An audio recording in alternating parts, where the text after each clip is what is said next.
Panibagong video, panibagong vlog na naman po tayo ngayon. Yung pag-uusapan po natin sa gabing ito, it's all about time, oras.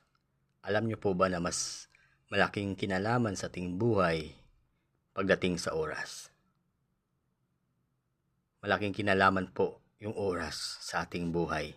So babasahin ko lang po sa Ephesians 5 verse 15. Look carefully, then now you walk not as unwise, but as wise. So verse 16, making the best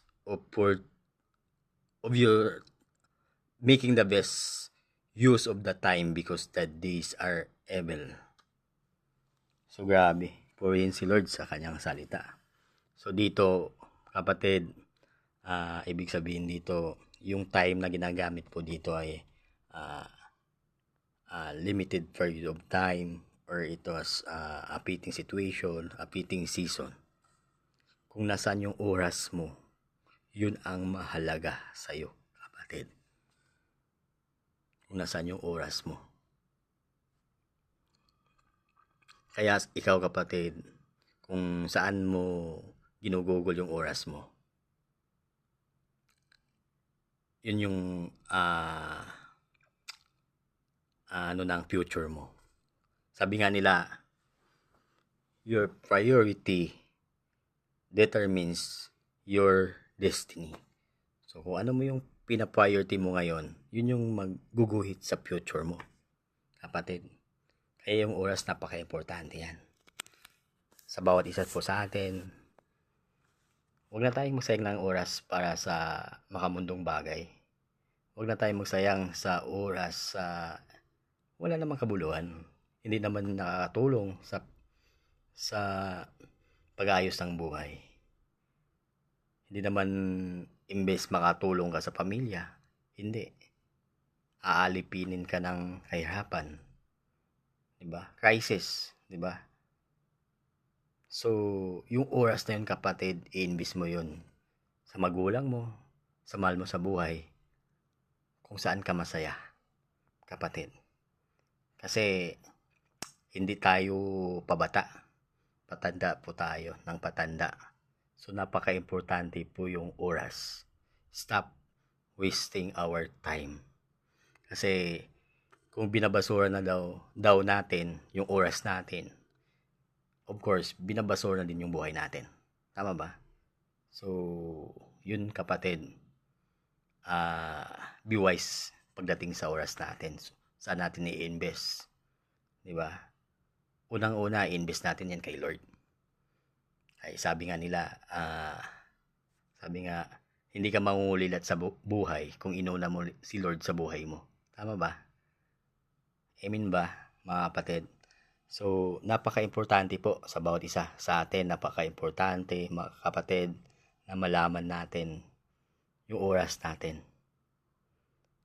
Kung saan tayo ginugugol yung oras natin. So, as of now, sa part natin ngayon, mas importante kung saan tayo masaya. Una-una sa family, sa magulang natin. Hindi natin alam yung magulang natin kung hanggang kailan lang sila makakasama natin. Di ba? So, gawin na natin yung part natin. Huwag na tayong magsayang. Huwag na tayong magsayang ng oras. Kasi yung mundo, pasama ng pasama, kapatid. Huwag ka nang sumabay. Huwag ka nang sumabay sa mundo. Huwag ka nang sumabay sa makamundo. Stop wasting your time. Kasi pag wini-waste mo yung time mo, parang wini-waste mo na din yung buhay mo. Okay? Binabasura mo na din yung buhay mo, kapatid. So, napaka-importante po sa bawat isa na unang-una ini-invest po natin yung time natin, unang-una kay Lord. Because He is the Alpha and Omega, first and the last, beginning and the last sa buhay natin, kapatid. Siya yung hari at tayo ay kanyang pagmamay-ari. Amen ba? 'Di ba? So, unang-una, gamitin natin kay Lord. Pangalawa, gamitin natin yung oras natin sa pamilya natin, sa business natin, sa career natin, sa trabaho natin. And don't forget na ibahagi natin sa iba yung magandang balita. So, ibig sabihin ng magandang balita, share Jesus to everyone.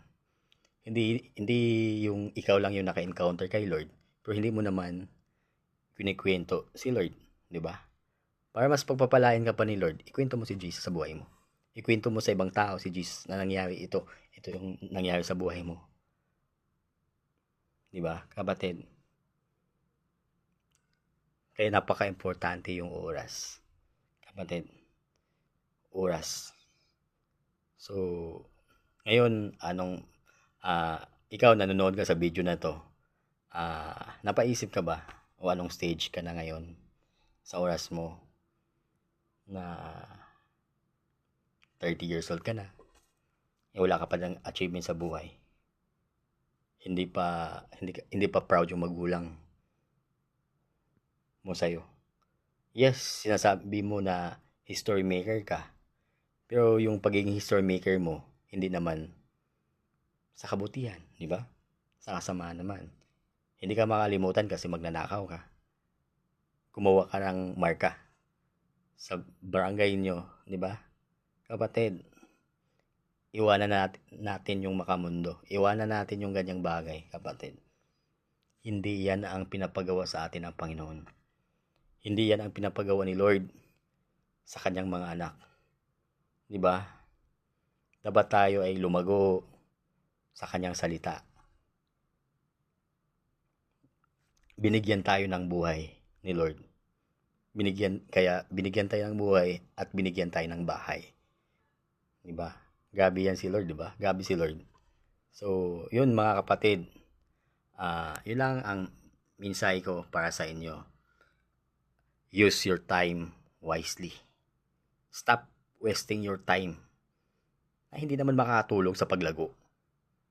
Sa negosyo, sa trabaho, sa sarili mo mismo. Diba? Stop wasting your time.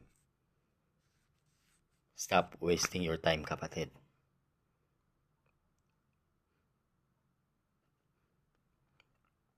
So, yun lang sa akin sa video na ito, kapatid. Naway po ay makaka-inspire po ito sa mga tagapakinig nito. Yun lang po. Salamat. Bye-bye. God bless.